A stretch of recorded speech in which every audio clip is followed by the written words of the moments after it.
এই পৃথিবীটা বড়ই নিষ্ঠুর।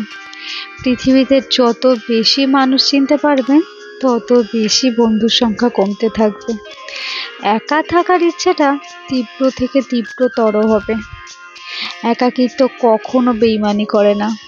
একা থাকাটা কোনো দুর্বলতাও হতে পারে না, বরং একবার একা থাকা শিখে গেলে জীবনে অনেক আনন্দই কাটে।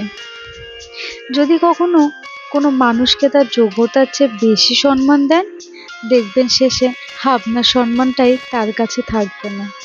তাই যে যেমন, তার সাথে ঠিক তেমনটাই হওয়ার প্রয়োজন।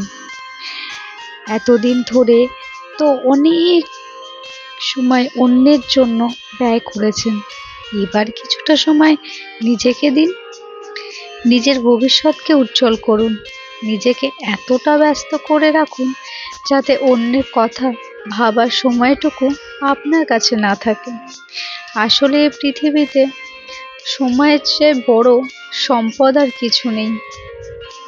10টা নামের বন্ধু থাকার চেয়ে একটা কাজের বন্ধু থাকা ভীষণ ভালো। একগুচ্ছ বন্ধু নিয়ে কি হবে, যারা আপনার বিপদে কাজের বাহানা বা ব্যস্ততা দিয়ে পাশ কাটবে। বাংলায় একটা কথা আছে না, সময় থাকতে কে কাকে বোঝে, হারিয়ে গেলে সবাই খোঁজে।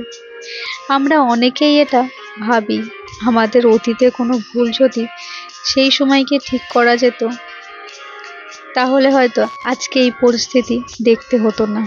তাই এখন সময় থাকতে সময়ের দামটা দিন, যেন ভবিষ্যতে এই চিন্তাটা আপনার মনে আর না আসে।